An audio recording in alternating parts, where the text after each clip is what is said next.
Hey, everybody. Thank you for tuning into Exploring Reality. I'm really excited I say that every time, but I am really excited about this conversation I'm about to have.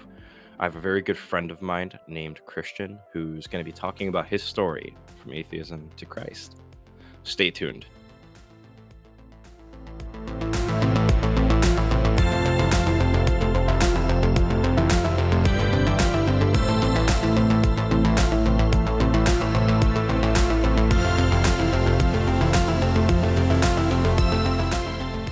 What's going on, Christian? How are you feeling this morning, man?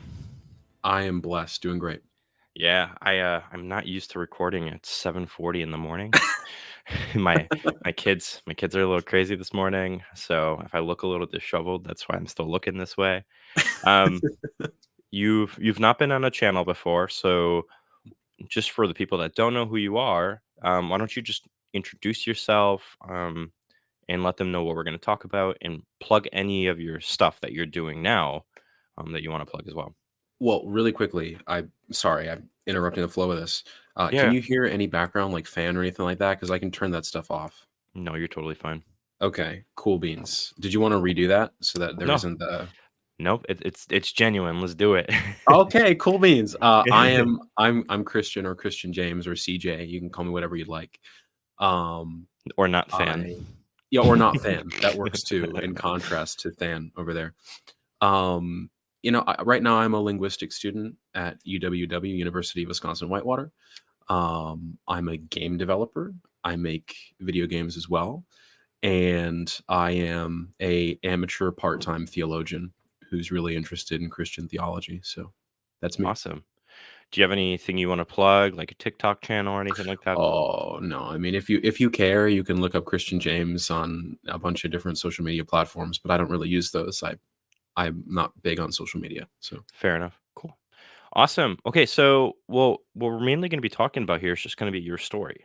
And the way I was just like I was telling you off our recording here is the way I'm kinda picturing it is I just want you to kinda give the long version of your story. I'll cut you off if I wanna talk about something, ask a question, and we'll kinda go from there. Does that sound good? yeah, works for me. Alright, man. Well, go ahead. Tell everybody your story. Well, I will confess in advance for this conversation, I've said this story a million different ways in my head Mhm.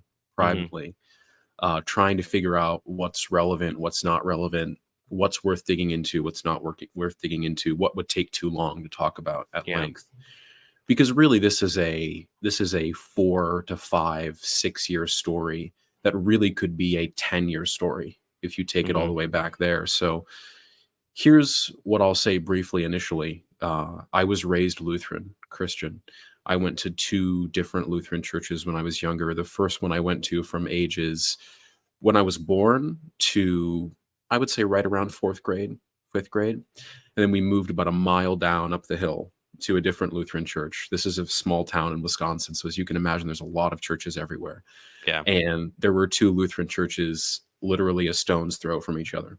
But we went to the one on the top of the hill for some reason, and that's where I was confirmed in the Lutheran faith. Confirmation was sixth, seventh, and eighth grade.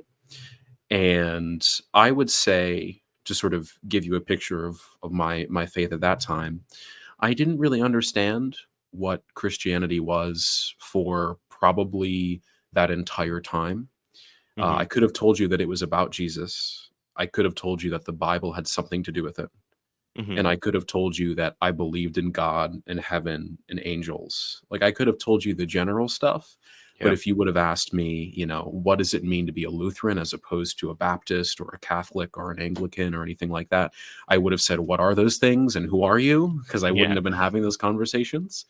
Um, One thing I did start to get into after confirmation for those 3 years in middle school was politics.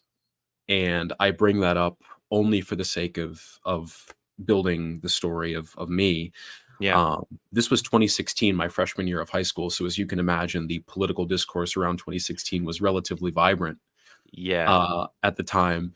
And if you're cutting your teeth in young politics at the time, there was a lot of, I guess you'd say, strongly worded disagreement between Yeah. people on both sides of the aisle at that time.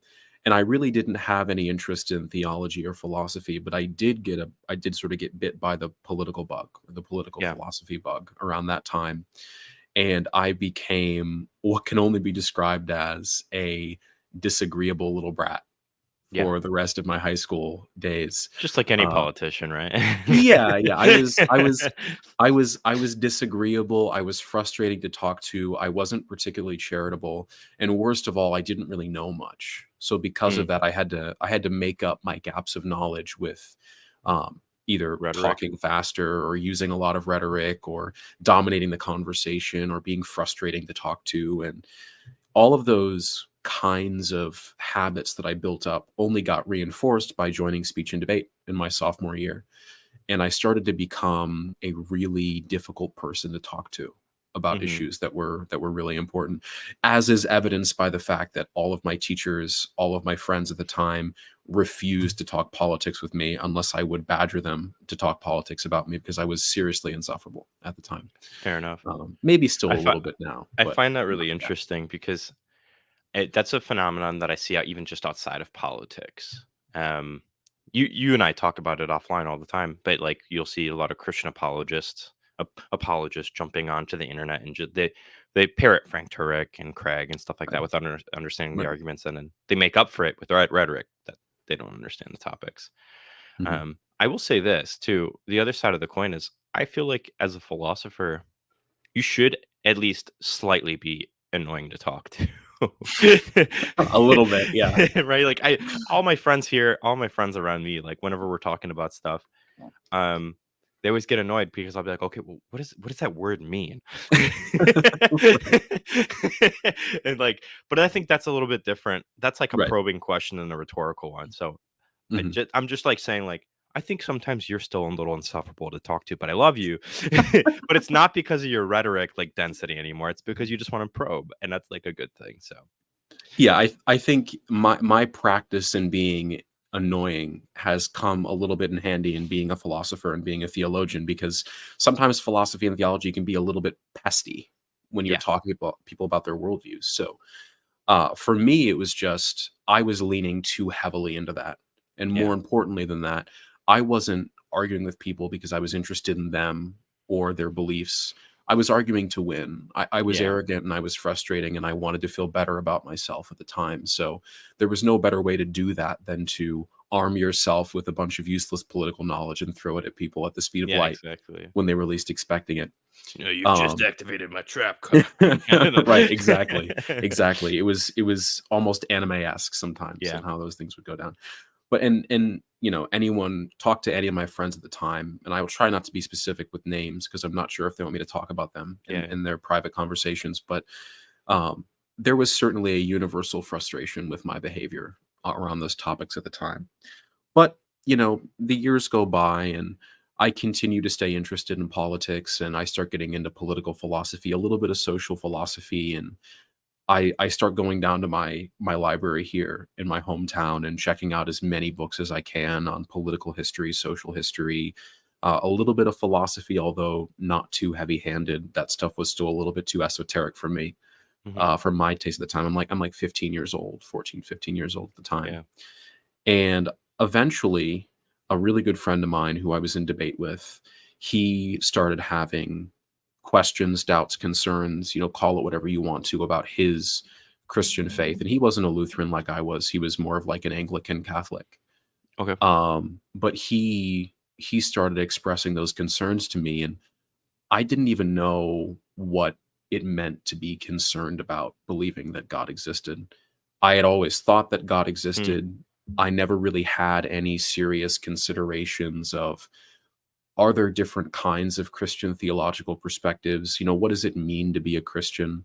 Why do we affirm various ecclesial commitments over others, right? I didn't really understand these kinds of things. So when he started bringing up questions about the LPE, or the logical problem of evil, or the evidential problem of evil, or questions of God's omniscience and omnipotence, and whether or not God can do things that are seemingly logically contradictory. This is all very basic stuff. This yeah, is nothing novel. But if you're raised in a faith tradition that's exclusively devotional and not intellectual in any sense, you don't have any of the tools or any of the, yeah, you know, any of the hardware to deal with these questions in any way. Yeah, that's fascinating to me because I I didn't grow up the way you did. But I remember when I first asked the question in high school, um, I kind of came to like these logical problem of evil things like on my own.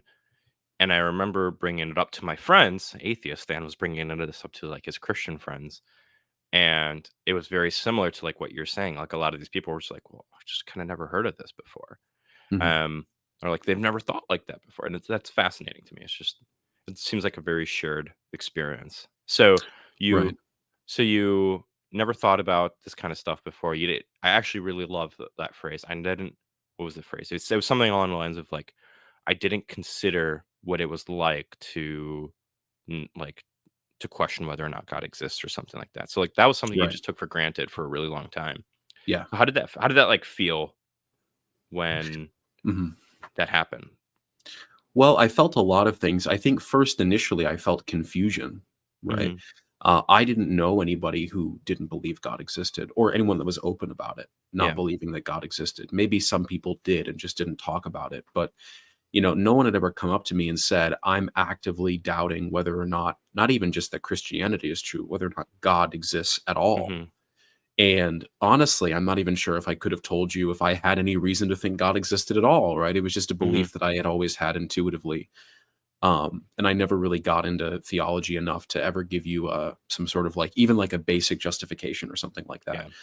Yeah. But this friend keeps talking to me about it, and I'm pretty hard headed about it initially. I think now that I look back at it, I think it was probably to do more with my unending desire to not be wrong.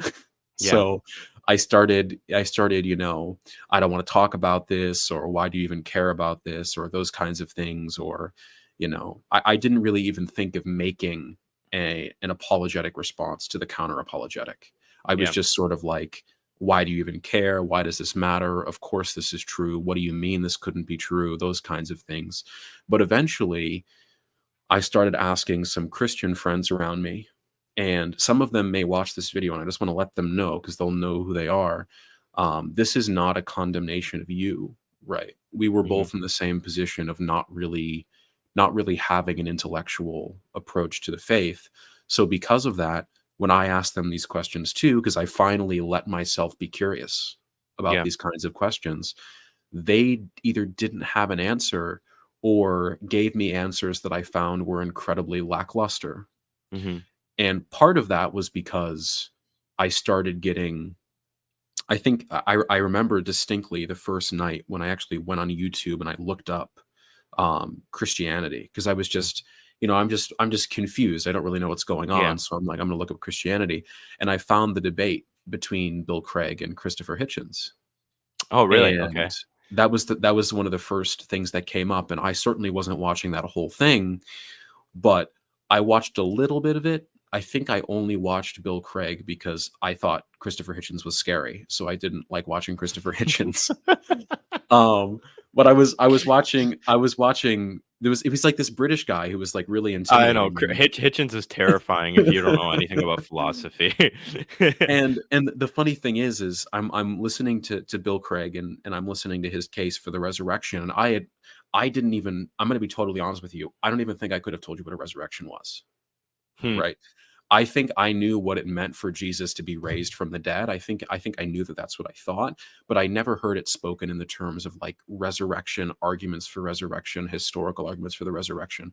I'd never been familiar with this. But my YouTube feed started getting popularized with these videos of like Christopher Hitchens destroys or like Sam Harris Hmm. exposes theology or something like that. I started getting those kinds of videos, and I couldn't help but start clicking on a couple of them, and I got the conversation between Sam Harris and Bill Craig, where he goes on talking about how the God of the Old Testament is some psychopath, right? Who Yeah. oversees suffering on a level that would embarrass the most ambitious psychopath, and rhetoric Yeah. like that. And I watched those videos and I was like, I don't know what to say to any of this. I mean, is this really what I think?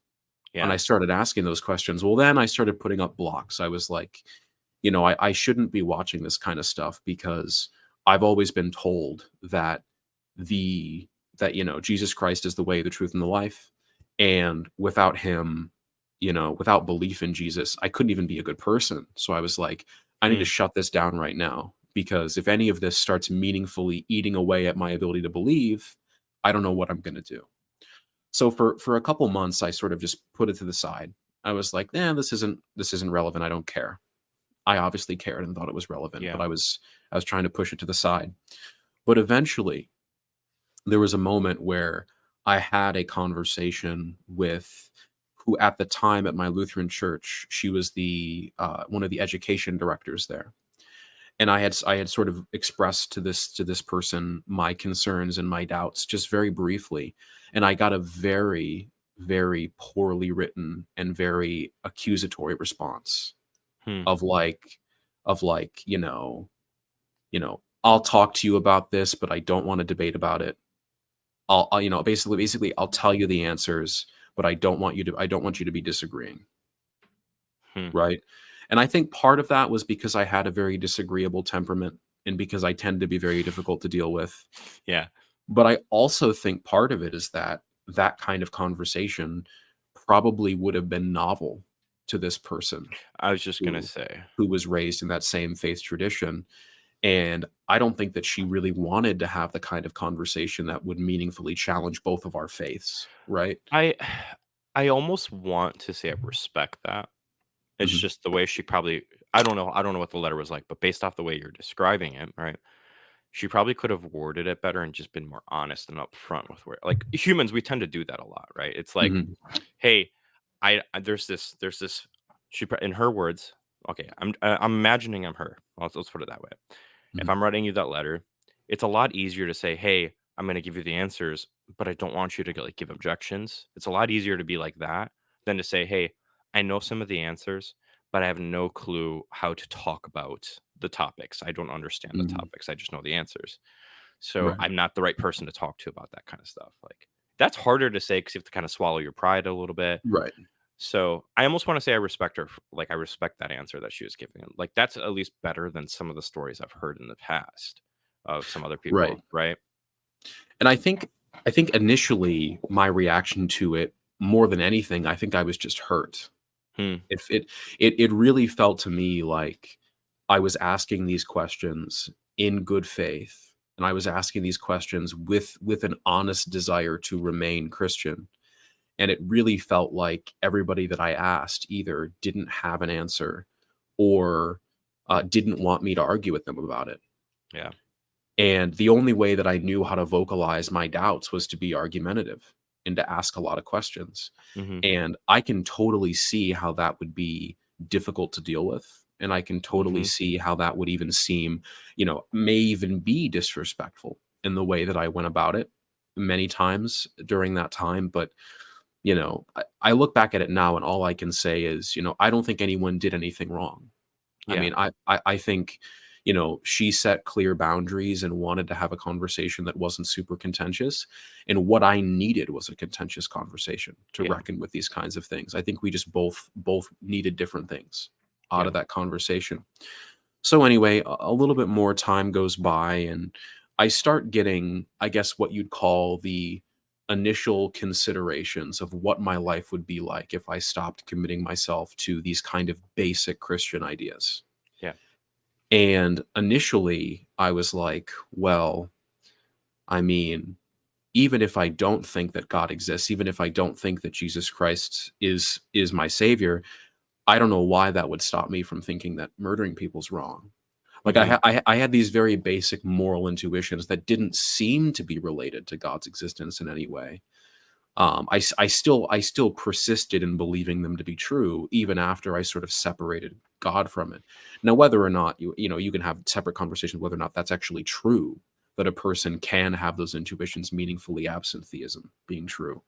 But I was thinking about it not from an epistemic perspective, but from like an ontological perspective of Yeah. like, well, I have these intuitions. They don't seem to go away when I say God doesn't exist. So that Hmm. was sort of the way I was thinking about it. And for me, it wasn't necessarily any particular argument. I was sort of overwhelmed by classic theistic objections with no meaningful way to address any of them. Oh, whether so or it's kinda not like they a were bait particularly in a way, good. huh? Yeah, funnily enough, yeah. It was no particular argument that I said, "This is the argument that convinces me that God doesn't exist," and I didn't even initially say God didn't exist. In fact, my claim initially was it went from, "I believe that God exists and that it's the God of Scripture," to, "I believe that God exists, but, I mean, I don't really know the rest Mhm, of it." And then it went from that to, I don't really know if God exists. And then it went from that to, I don't know, guys, I think it's probably not true that God exists. mhm. And then the pendulum started swinging further and further. And eventually I went into what I affectionately call, an angry atheist phase, if you will. Yeah. When I started, this was towards the beginning of the pandemic in 2020, where I got really interested in online conversations about theism, even though I at this point still had never opened a theology book. I had never opened a theology book, but I was convinced that I was ready to go argue with theologians and philosophers about whether or not God exists. I was armed with 12 hours of clips from various online atheist shows, and I Mhm. was armed with, my favorite lines from my favorite new atheists, and I was ready to start putting these Christians to shame. So maybe we should pause there if you have any Yeah, questions my through all my that. my favorite line when you said favorite line, I still have a favorite line from Hitchens, Mhm. and it's I think it was Frank Turek asked him in a debate, "Well, where does evil come from?" And Hitchens goes, "Religion." Yeah, I Um, definitely watched that. I watched a lot of the once I got over the initial fear of Hitchens, I watched a lot of Hitchens, a lot of Dennett, a lot of Harris, yeah. all that kind of stuff. If there was a new atheist that was prominent and had a video of them destroying religious people, I watched it at the time. It's So, it's really, as you're talking so far, I'm just kind of astonished by how similar our stories are, which is probably part of the reason why we're such good friends. Um, but like the whole, um, you watched a few hours of like Hitchens and all these other guys, and then you're like, okay, I'm ready to just talk to yeah. Christians and be like, hey, Mhm. stupid Christians. I don't know if you did that, but Oh, I, I I did, also yeah. I also I also had an angry atheist phase, but mine was very short lived. Um, Mhm. just and that just I think has to do with I'm a teddy bear. And when I realized I was hurting people's feelings, I was like, "Oh, I don't wanna do that anymore." Well, I Um, think one thing that you will notice, though, about that story is at no point during me being a Christian or leaving Christianity did I ever articulate me gaining or understanding any kind of critical thinking skills. yeah. So at this point, I've still not read any epistemology. I'm not familiar at all with philosophy of mind, philosophy of religion. I've not looked at all into Christian theological commitments. I couldn't tell you the difference between ECT and annihilationism, conditionalism. I couldn't Yeah. tell you any of these things. I just thought that Christianity was the things that I believed when I was younger, and that every Christian believed Yeah. these things. It's so that's a big thing because, um, at least back when I was younger and an atheist, I remember thinking, "Hey, Christianity, like, you have to believe the Earth is, like, 6,000 years old, you can't believe in evolution." Um, I actually thought that if you believed I actually even thought that you couldn't be, like, a Christian and believe in, like, Big Bang cosmology. Mm, Um, so, like, that shows you the caricature I had of, like, what Christians believed and all that stuff. Um, and I too never opened a theology book, but you said something really interesting, and I see this all over the place amongst people that have left the faith, and then start, like, polemicizing against it, and it's always, "Hey, this is Christianity," and it's typically, like, some kind of fundamentalist slash independent fundamentalist Baptist kind of a background type thing. So it's like, yep. and then what happens is and then what happens is these types of people will run into Christians like you and I today and be like, well, that's not Christianity. It's like, "Ooh, you need to study a little bit more." um, so that uh, was like the big thing yeah. that stuck out to me. It's just that's a very common theme I hear. So I just want to keep listening to your story at this point. Sure. Well. So far, I should have made this disclaimer perhaps a little bit earlier, but I'll say it now. For anyone who's listening, who is either maybe you have always been a Christian or you've always been an atheist or something like that. Um, it's hard to understand what it really means to get rid of a worldview Hmm. functionally. I mean, you don't realize how many things you take for granted that come as fruits of your worldview until you start saying that you no longer believe foundational things, right? So you and I say all that to say this. I know there's some people, some Christians even, who are listening, who will say, "What is surprising about this?" Right? I mean, a young man who was raised in an unserious faith eventually left his faith and became an atheist. I mean, this is a story as old as time. Mhm. And I can't help but want to emphasize, I don't want this story to be reduced to some kind of theological footnote Yeah. where what happened is simply just a matter of I I evaluated the evidence for God's existence on some, high plane, and I determined that it was all crap. And then I Mhm. became this, atheist thinker who started getting really invested in philosophy and theology. Nothing really about my mental health, my physical health, or anything like that meaningfully changed between me being a Christian and me not being a Christian because fundamentally, I was still a fundamentalist in some sense. Mhm. I had no understanding of what it meant to make beliefs. I didn't know what it meant to have justifications for beliefs. And even more importantly, I didn't really care that much about that. I sort of believed whatever I thought sounded right. And as long as it didn't sound right, I thought it was dumb. And if it sounded right, I thought it was super smart. And that was how I built not only my initial Christian beliefs, but that was also how I got rid of all of my initial Christian beliefs. And I want to put that disclaimer there, which is to say, in no serious sense did any of those beliefs, whether my non-Christian beliefs or my Christian beliefs, in no serious sense did I believe those in the way that I believe what I believe now or what I'll Mhm. believe in the future.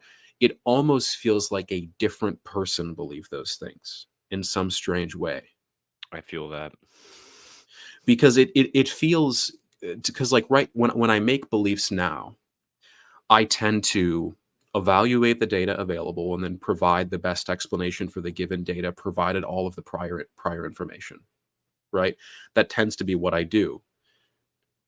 That looks nothing like what I was doing in 2020 or in 2019 when I was just convinced that Christianity was just a made up tale from a bunch of really drunk people who just really liked to lie, man.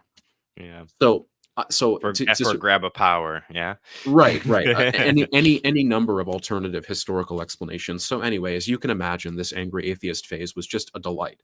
If you knew me during that time, I'm sure that you just loved interacting with me. But the point of this little part, and it's not necessarily so little. I mean, it was like a year Mhm. that I was doing this kind of stuff. But a lot of it for me was just I didn't really wanna put in the time to read a lot of philosophy and theology, so I sort of just skipped over it and thought, Mm. I'm a pretty good speaker. I was in speech and debate for 3 years. I could talk pretty clearly. I was pretty good at rhetoric. I was pretty smart, all things considered, so I was able to skip doing a lot of the work to engage in these conversations, and I even convinced people that I had some idea what I was talking about during that time.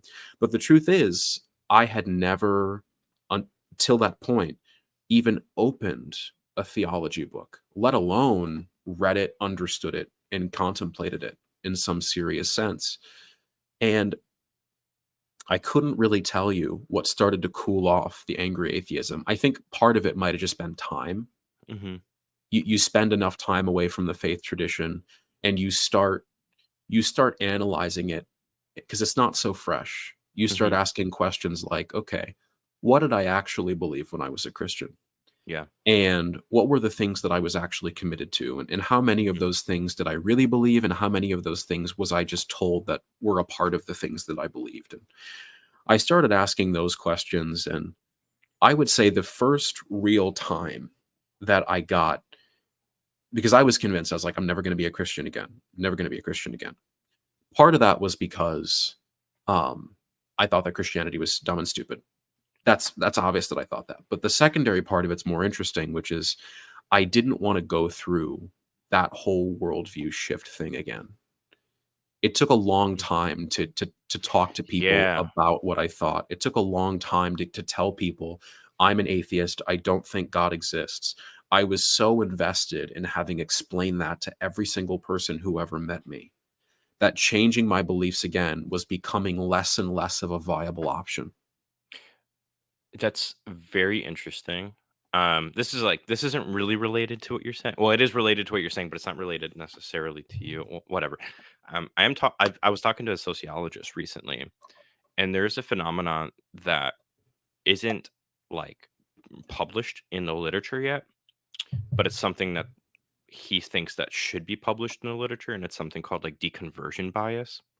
And this has to do with not just like religious ideas, but just political ones, anything really, right? Like, so if you leave the Republican Party and go to Democrat, and then you come across data and arguments, and you're like, oh dang, maybe I shouldn't have left. Like, you tend to ignore those because you don't want to go through that worldview shift again. The same thing happens with religious ideas as well. So I Mhm. just think it's interesting that you brought that up in light of a conversation I had 2 days ago with somebody. That's all. Um, yeah. Yeah, that seems to be the more because it's always hard in the moment to try to understand what really is motivating you psychologically. Like, Hmm. you could tell yourself, like, what I would tell myself at the time is, "I'm just a truth seeker," right? I just wanna believe things that are true Yeah. and not believe things that are false, and I'm just an independent arbiter of what is true about the world. And I look back at it now and I go, "Okay, well, part of it was that my best friend in the whole world deconverted, and that shook my understanding of what it meant to be an atheist. Hmm. I was convinced that to be a good person, you had to be a Christian. So Hmm. what does it mean when your best friend, who you know is a good person, who you love dearly, suddenly is not a Christian? What does Yeah. that mean for your commitments? Well, then also, there starts to be the psychological phenomenon of, because I had become so disagreeable, I'd become a contrarian. And the more that I realized that the people around me were Christian, the more it became kind of enticing to disagree with them about it. Hmm. And not only that, but I had some pretty extremist political beliefs at the time. And I'll put it this way: extremist beliefs in one part of your life tends to habitate extremist beliefs in other parts of your life, even if you Hmm. don't know it consciously. So, becoming like a very radical anti-theist was very compatible with the kind of political shift that I was having at the Hmm. time, to extremist political beliefs. So all of this stuff is sort of coalescing together, and it's all happening in the mind of somebody who's 17 years old. Yeah. So it's like, my brain's not fully developed. I'm smart, but I'm not really well read, and I have a disagreeable, arrogant streak that makes me unwilling to acknowledge my fallibility. Hmm. And all of those things concocted together to make what were the worst 2 years of my life. Hmm. Leaving Lutheran Christianity and then being an atheist, being an anti-theist. And I had become convinced through those 2-year period, that I was some kind of genius that had all the answers about theology, and that everyone else was just dumb or evil. Hmm. And I can't remember what day it came to my mind. I think I was shopping, but the realization came to my head that, while I may have given up all of my Christian convictions, I simply replaced them with fundamentalist secular convictions, Hmm. functionally. I didn't get rid of the part of my decision-making process that was intuition based, or the part of my decision-making process that was completely ignorant of any kind of basic critical thinking. I didn't start investing myself in relevant literature. I didn't do any of that. I just replaced one bad epistemic commitment with another one. Hmm. And it hit me like a ton of bricks that I had to start doing the work, because if I didn't, I was going to be doomed to keep pendulum swinging on whatever I thought was justifiable given my ignorance of the subject. Hmm. And I couldn't keep doing that. So I decided to initially it was hard to do. I decided to try to throw away my pride and just realize that I didn't know what the hell I was talking about, Yeah. and that I needed to start reading more, listening more, and talking less. And as a kid who never shut up, you can Mhm. imagine how difficult it was for me to talk less for that time. How But long did it take you to learn that? oh goodness, I mean, I still am. I still am. I mean, I still consider myself somebody who talks too much and doesn't listen enough. Mhm. It's for me, it's a lifelong process becoming a better learner and becoming a Yeah. better listener. But I would say by the time I turned 19, I was really starting to turn the corner. By the time I turned 20, I was a year into a theological study. Mhm. I had shifted my university priorities to incentivize that. And by the time I turned 21 this year, a month or two ago, I would say I am well on the right track to being a better listener, to talking a little bit less, being a little more thoughtful, a little more charitable. But even now, I stumble and fail all the time at being that Yeah. kind of person, as is to be expected. But so the Christian part of it, I don't know if you have any questions before I get into the Christian element of it. Oh, no, I the big thing I just wanna highlight there's, like even okay, so because that's something I had to learn a lot too, and there is nothing like talking to experts in different fields to get me to be like, "Man, I'm an idiot. I just need to shut up." Right? Like, I'm, like, talking to Oppie, talking to Rasmussen, talking to different, like, biblical scholars about different things. Typically, I'm just like, "Okay, I'm here. I'm a sponge. Give it to me." Now that's what I'm like, right? Now where before, I Mm, remember when I was first, like, studying these things, when I was an atheist, I used to have the thought, "Bill Craig is an idiot." Right? Which I'm sure you've heard, like, other atheists say before.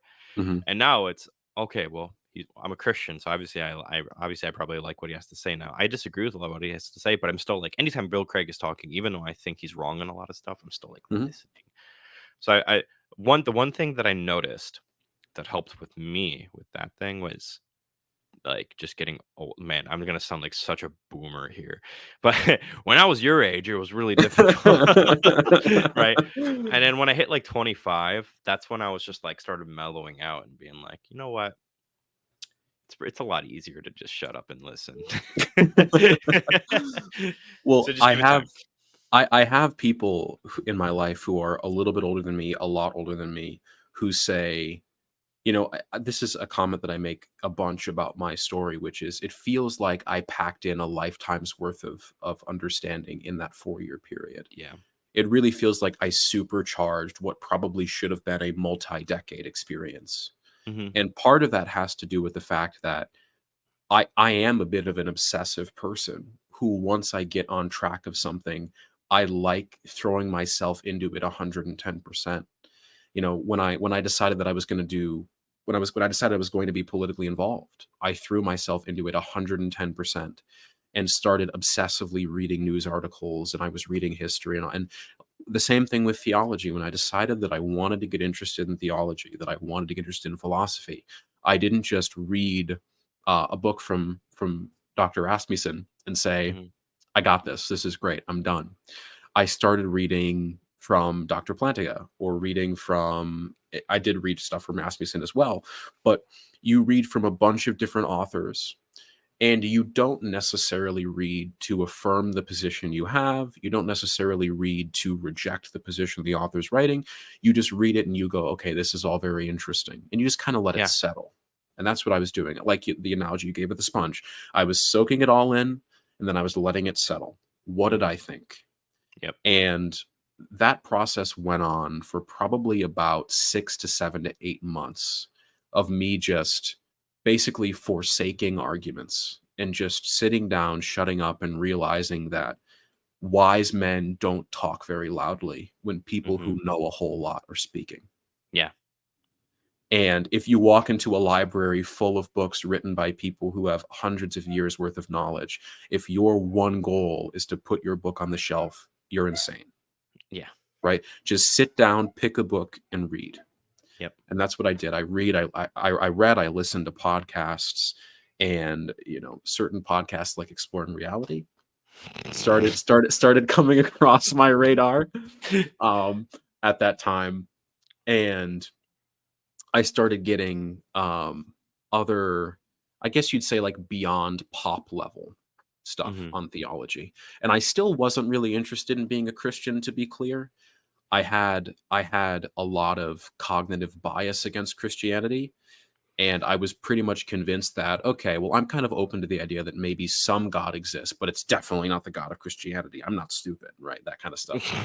Um, but I started reading more like mere theism stuff. I got acquainted with Aquinas and other classical philosophers that were writing about classical theism, and I got I sort of got interested in different models of epistemic approaches. You look at something like Plantinga's properly basic beliefs versus sort of like a rationalist justification or like coherentism, Mhm. etc. Right? I started getting into that kind of stuff, and you know, time goes by and I'm kind of just soaking it all in, letting it settle. I don't really have a position yet. And I would say through a couple key weeks about 2 years ago, maybe a year and a half ago, I started I started turning my attention. At this point, I had decided that I thought that it was probably the case that God existed. Some kind Mhm. of God existed. It was from a variety of justifications. I'm not sure I want to go into those right now, but Mhm. suffice to say, if you've listened to anyone give a general account of the cosmological arguments, the moral arguments, teleology, it's probably something like that, right? Mhm. It's nothing novel. I didn't think of any new creative arguments. I evaluated arguments that have existed for thousands of years and came to my conclusions on them. But Christianity was a little bit different because I remember there's a particular video that I watched. I think it was yours, but it might have been somebody else's, where they had articulated basically the idea that came into my mind and sort of sat there for a while, which is not every Christian belief system is equal to the one you were raised in. And that idea kind of drilled into my brain. And I was like, I guess that makes sense. I'm sure not When everyone was a Lutheran. when was it? When was this? This was like a year and a half ago, somewhere around there. I've been saying stuff like that for a while, so it could have been something I said It in the video, absolutely could have been. But that idea started drilling into my brain. And I remember the first thought that I had was, hmm, I wonder if I'm biased. And I had never had that consideration before in Mm. relation to Christianity. I had always thought because I was a Christian, I was too afraid of being disposed towards Christianity because I was raised Christian, that I didn't stop to think that maybe I had a bias against it. Hmm. Maybe I was so convinced that I wasn't going to go back, that I wasn't giving the Christian traditions a fair shake.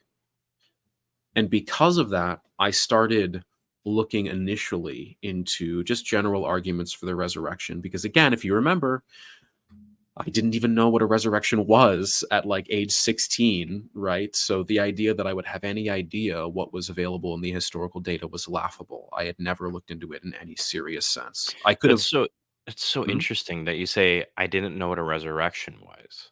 Like, that I've never heard that before, and it's something I think a lot I think, like, that's a thing taken for granted that I think people just don't realize. Because now that I'm thinking back at, like, my experience with Christianity before I came to Christ and all this other stuff, and even in the midst of, like, my story, um, it wasn't until I looked into the arguments that I realized, or, like, even the theology itself, that I realized what resurrection was. I believe Jesus Mhm. rose from the dead, but I didn't like that there's a distinction between, like, just general rising from the dead and resurrect. So that's really interesting. That's something I took for granted. And obviously, I know that you know this, but this is sort of for the audience as well. There's soteriological, salvational, and eschatological sort of end times considerations to what model of the resurrection we hold to Yeah. that I wasn't even aware was possibly a consideration that one could have. Because the Mhm. only objections that I had heard to Christianity in relation to Jesus's resurrection was general historical skepticism and objections to substitutionary penal atonement and eternal conscious torment. And Mhm. when people told me, or when I started watching videos of people defending conditionalism and I started seeing people defending models like Christus Victor, or sort of like a rescue soteriology, right? Mhm. I started having a very curious thought initially, which is, have I understood it from front to have I misunderstood this from front to back? Mhm. Have I been so convinced that my particular theological upbringing was the only way someone could be a Christian, that I totally missed out on, you know, hundreds of years, thousands of years worth of potential Christian tradition, that I basically just ignored because I thought that the relatively recent post-Reformation Christianity that I was raised in was the historic Christianity Mhm. that I was indexing myself to. And immediately I was just overtaken by this desire to start looking into these kinds of things, because it immediately caught my interest, because the objections that I had for things like penal substitutionary atonement, for things like eternal conscious torture, and etc., they didn't apply to a variety of Christian interpretations and Christian theological or ecclesial traditions. Mhm. So because of that, I started going, well, maybe there is a way to be a Christian that doesn't entail these kinds of beliefs that I've sort of confirmed internally through arguments, as well as through intuitions that I didn't think were true. Mhm. Now, to be fair, I didn't really get into more sophisticated, learned critiques of things like eternal conscious torture and things like, the penal substitutionary atonement for still many, many months after that. Yeah. But I had an intuitive aversion to those things, because they were things that I believed and I thought weren't true. Mhm. So anyway, um, I want to pause there for a second, because it might be relevant to just add on top of the fact that I was at the time looking at some soteriological stuff and eschatological stuff. I was also getting familiar with this idea of priors, this idea that um, we don't evaluate the plausibility or probability of something through some kind of isolated set. We don't simply say, what is the probability or plausibility of X given a sort of like veil of ignorance. We don't really Mhm. do that. That is not something that we really do. Instead, what we do is we take the background data that we have, and we use the new data that we have in light of the background data to create, I guess, what you would say is tentative conclusions about the data. And I started viewing arguments for the resurrection less as arguments that needed to conclude that Jesus Christ was raised in some kind of certain sense, or some kind of historically certain sense. I instead looked at them as, does this A match with my priors? And would we expect this data to be this way given our priors? And then B, is this data a better or more virtuous explanation for the kinds of things that we're discussing? This all should sound very familiar to your audience. I'm literally just doing a fan impression at this point. but but to be fair and to be clear, I was having some of these ideas before I really started watching your content a whole lot. Mhm. But I'm sure I pulled some of it from watching your stuff. But the key for it for me was seeing arguments less as deductive in nature. Mhm. Arguments needed to be deductive, they had to be necessarily conclusive, right? And Mhm. looking at arguments instead as inductive or abductive, in the sense that they could be inferential or they could be perhaps probabilistic. Mhm. And once I started digging into that, well, then I started finding the arguments for theism and for Christian theism to be way more persuasive from that Mhm. epistemic adjustment. And it was less than a month later that I said for the first time privately to a friend that I was comfortable saying that I was a Christian in some sense, Mhm. that I thought that it was probably the case that the resurrection had occurred, and it was probably the case that God had raised Jesus from the dead, and that it was the case that achieved salvation for some number of people, right? I hadn't worked out my soteriology and eschatology yet, but I was at least convinced of mere Christianity. So I'll Mhm. pause there and let you ask any questions now that we've gotten out of there. Yeah, yeah. So and I don't wanna get into all the arguments that convinced you or anything like that right at this point. I just kinda, like I said, wanna understand the personal side of this. So so you got to this point where you felt comfortable saying you like, "Hey, mere Christianity." What did that feel like?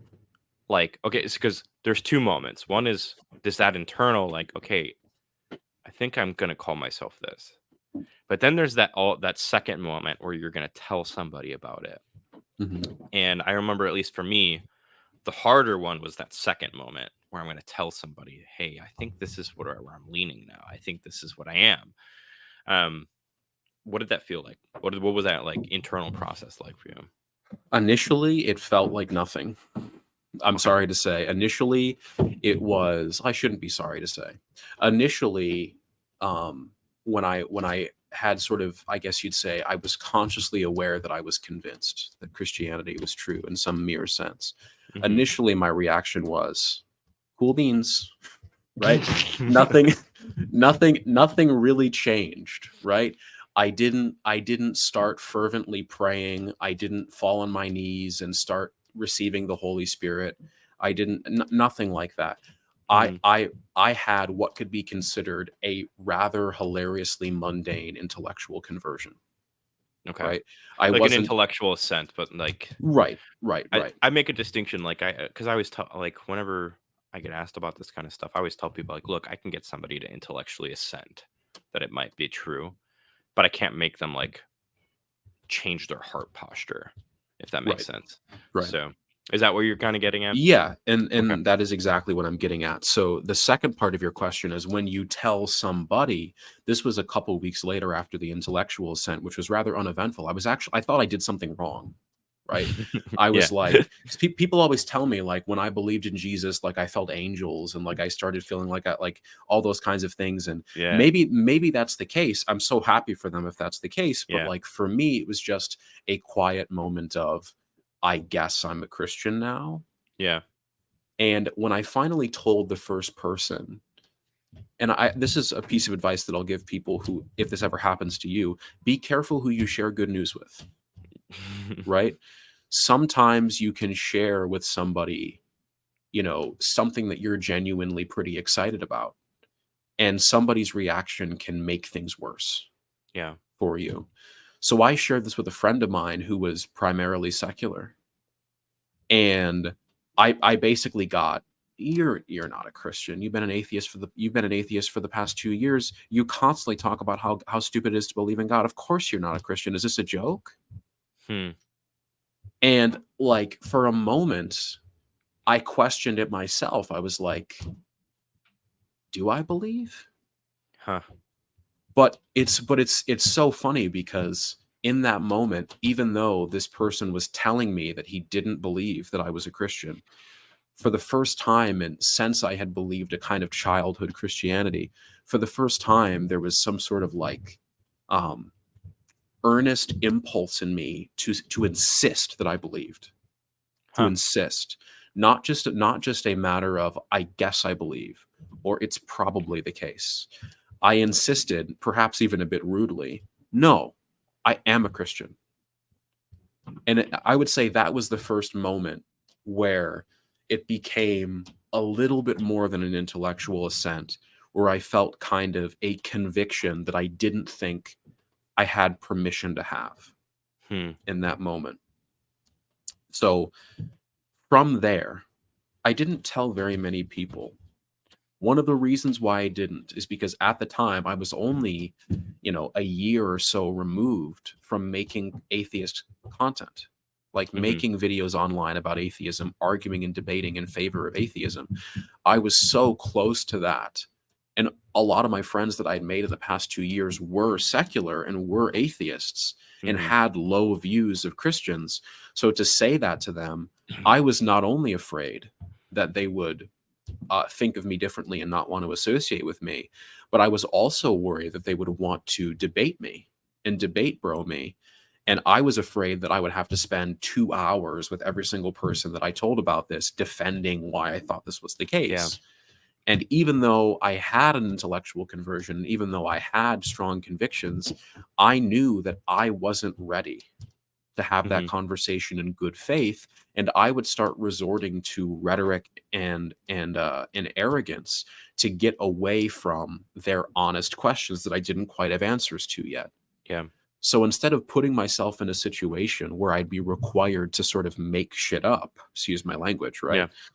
I I I just decided that I wasn't going to have those debates until I had, until I had sort of gotten my training wheels off, if you will. So after this intellectual conversion happens and after I tell just a couple people in my life, I decide to just put my nose back down and get right back to reading, right? I got right back to reading Christian philosophy, Christian theology. I kept reading the stuff that I was reading before in general epistemology. I didn't suddenly stop listening to secular philosophers. I still read a lot of Draper, read a lot of Oppie, etc. Right? And I wasn't like, it wasn't I converted to Christianity. Let's throw away every secular source I've ever read and start reading exclusively Christian stuff. I was like, no, I don't want to do that. I want to get the most amount of information possible. So a little bit of time goes by, and I'm now at a point where I'm starting to be ecclesially specific, right? I'm at a point now where I've been a mere Christian for about 6 months, and I'm starting to get questions about, what are your thoughts on salvation? What is your soteriological model? Do you have any thoughts on eschatology? What are your thoughts on Old Testament violence, right? What are Mhm. your thoughts on Genesis? What are your thoughts on inerrantism?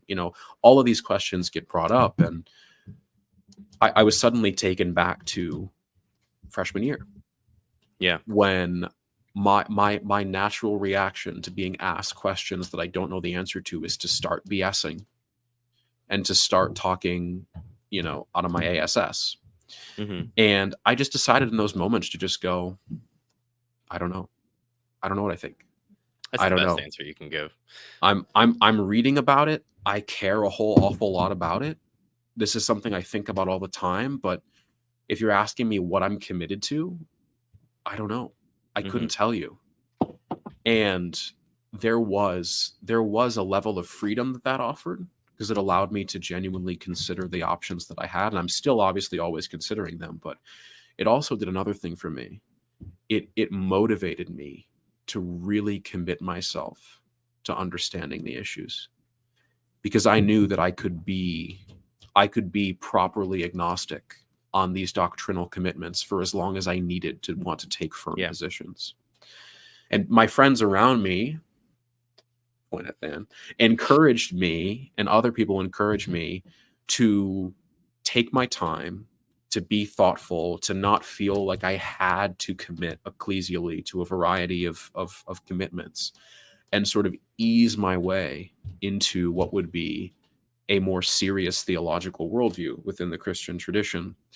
And even as recently as a couple weeks ago, I've started thinking more about conversations of scripture and tradition and what it means, a sola scriptura, prima scriptura, sola fide, right? Those kinds of Mhm. things.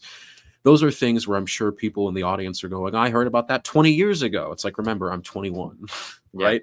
Some of these things I'm either hearing about for the first time, or I've heard about before, but I'm only now getting familiar with the scholarship or the scholastic side of things. So to make a rather long story short, the rest of my life's mission is to not get comfortable in my own ignorance, to Mhm. push myself to continue to learn more, and to always be willing to be ecclesially flexible with new information, but also maintain a strong and genuine conviction in mere Christianity and articulate that to the best of my ability, provided that it can be a charitable conversation that's productive on both ends. So that's Yeah. the full circle. In less than an hour, that's the full circle Yeah, we made of some that good now. time here.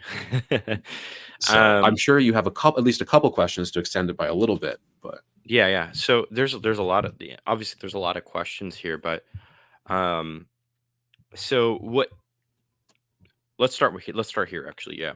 mhm. What does like your faith look like now? Like, because you started this. How long would actually let's start here. How how long have you been a Christian now? Are you comfortable saying that you've been a Mhm. Christian? Yeah, I would say since that intellectual ascent, a year and 7 months. Okay. And from that point to now, how different is your faith? Practically speaking, functionally speaking, like spiritually, stuff like that. Like just Yeah. kind of give like a glimpse at the Christians Christian life. Yeah, I would say that was awful. That's I, terrible. I'm a dad. It's okay. Um, I would say um, initially, all of my intuitions were out of whack, and my faith was very. It was the best way I can describe it is in the eye of a hurricane, there was a match, and slowly but surely, it got a little brighter every day. And Hmm. every once in a while, I'd get a little embarrassed and dim down the flame a little bit. And every once in a while, I'd get super boisterous and light a forest fire. Once in a while, metaphorically speaking, I don't actually commit arson. But the the the key would be, I would say, there's a couple key differences between then and now. I think now the most transformative part about faith for me has not actually been the there's some intellectual stuff too, but God, it feels like it feels like it's a lot easier to do the things that I used to be able to do. And this is maybe sounds a bit cliche, but I feel like smiling's a lot easier, laughing's a lot easier, relating with people is a lot easier, practicing empathy is a lot easier. Not only because I believe these things are genuinely good, but because my I have this sort of compulsion to participate in them in a way that sort of fell away through those dark years. Hmm. And it really does feel like slowly but surely my desire to be good and my intuitions about goodness have been slowly sort of remade. It's like the metal detector or the goodness detector has slowly been reorienting itself. Christianized or something like that. It's sort of like a Christianization, if you will. Christian gets Christianized. Yeah. But yeah, I would say the biggest difference between then and now is that the embarrassment that I felt of initially being a Christian, and I'm not embarrassed to say that I was embarrassed because it's true, I was Hmm. embarrassed. I had been an atheist for so long, comparatively, and I had been out of the Christian faith and tradition for enough time to where I was just embarrassed to tell people. Hmm. And it was hard for me to work up the patience and the courage to have a conversation with someone about my faith and not feel like I was stupid. Hmm.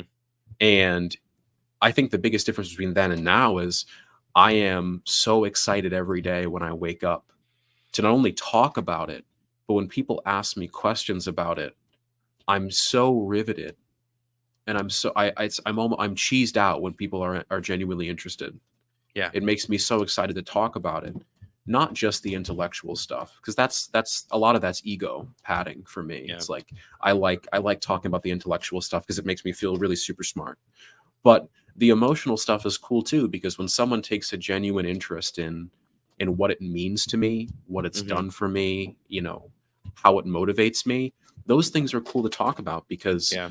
those are the kinds of things that I would have discounted and I would have not taken seriously. And those are the things that really, after the intellectual persuasion begins to become normal, where you're like, okay, I've been familiarized with this view of the evidence for a while now. It's like once all of that sort of equalizes and you sort of intellectually understand your assent, there needs to be something there that keeps you going, that keeps you reading, that keeps you moving, that keeps you caring, that keeps you doing all those kinds of things. And that kind of internal motivation that when I was a kid, I had a whole lot of that I Hmm. lost around those ages 17, 18, 19.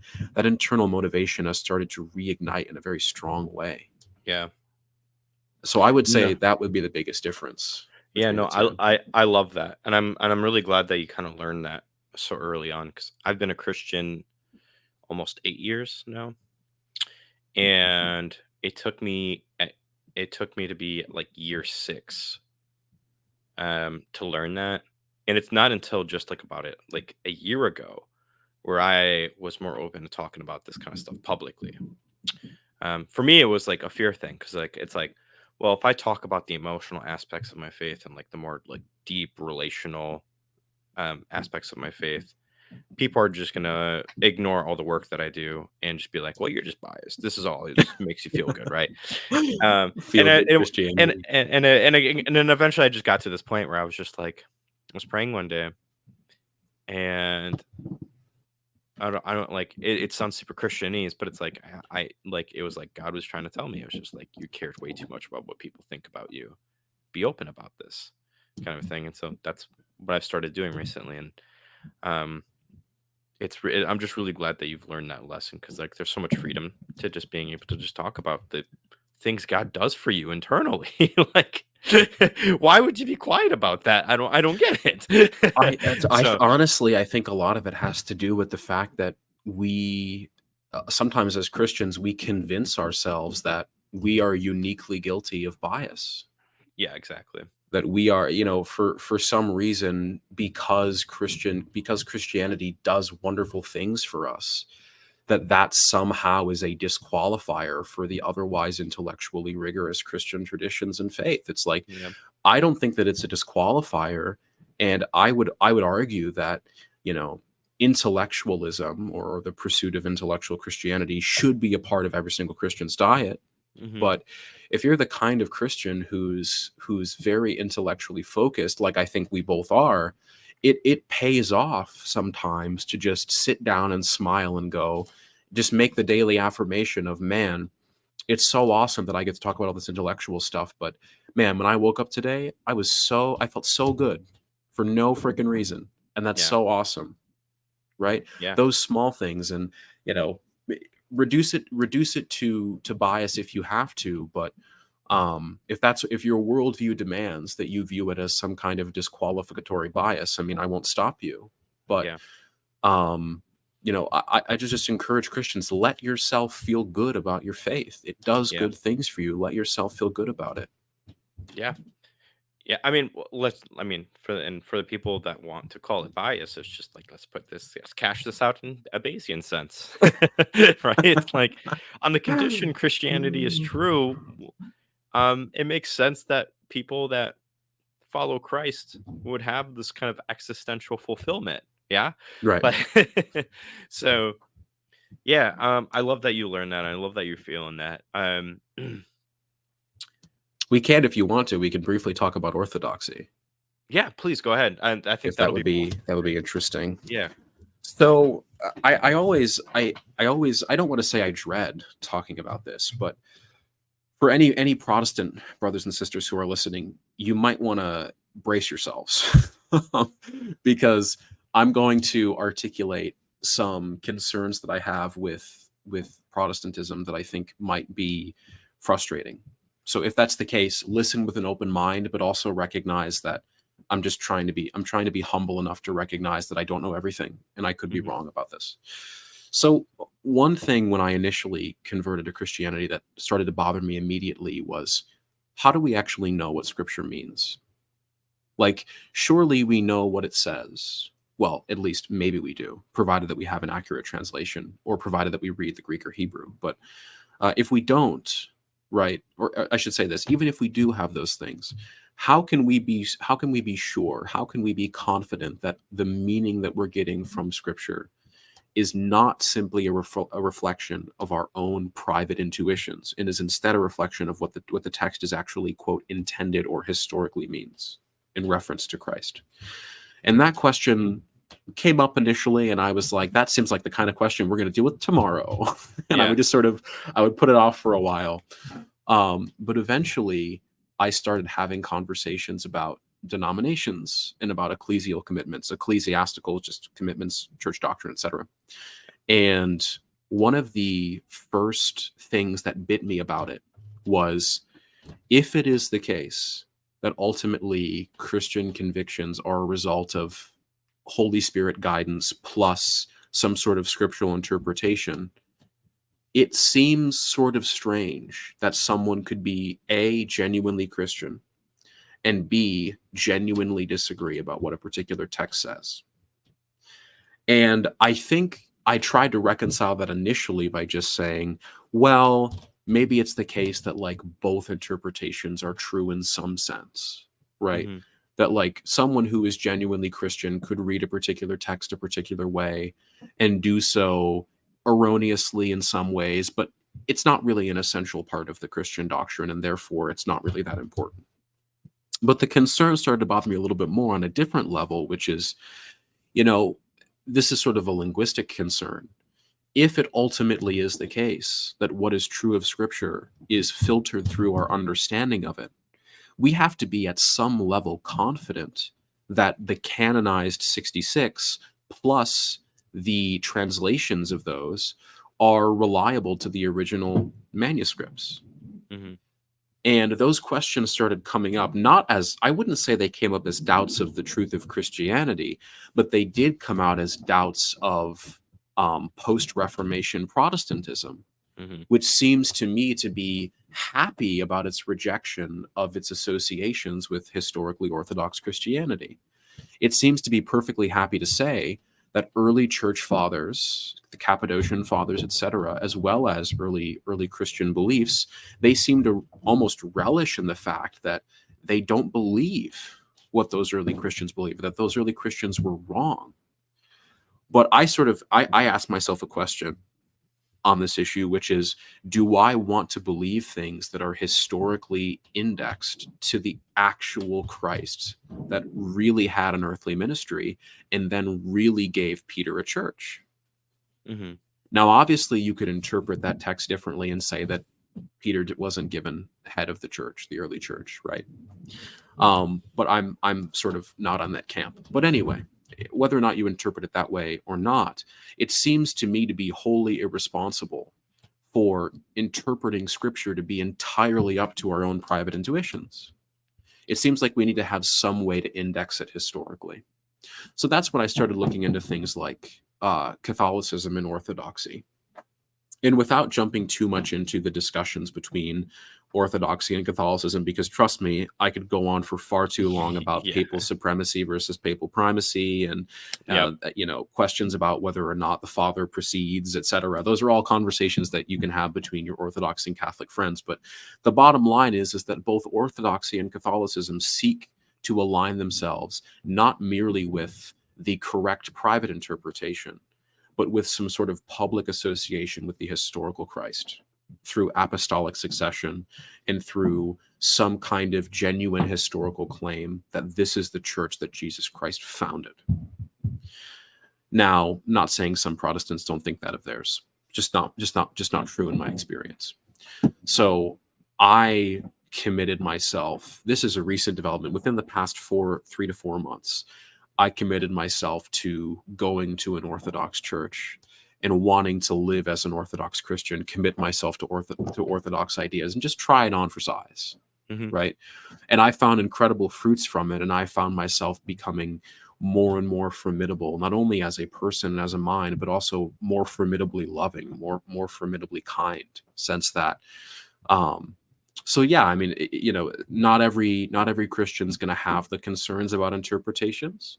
Some Christians are just going to say, I believe what the Bible says, and what the Bible means is what it says. And if that's good for you, then God bless, right? But for me, the conversations were never that simple. They've never Yeah. been that simple. And because I think it's far more complicated, I want to index my understanding of Christ to some kind of genuine historical referent. Ergo, I become interested in orthodoxy. Cool. I don't tell people publicly my denominational preferences because I don't Mhm. want that to detract from my work. So Mhm. I will neither push against or affirm what you're saying. But I will say this. I will affirm one thing that you said. And first of all, I just want to say, like, um for anybody that's not an Orthodox, that's not Eastern Orthodox or Catholic or Protestant, whatever you might be, right? Like, I think too much tribalism happens between the camps. And I think we should all just, like, you even call Catholics and Protestants your brothers and sisters, right? So, like, Mhm. we're all brothers and sisters in Christ despite our disagreements there.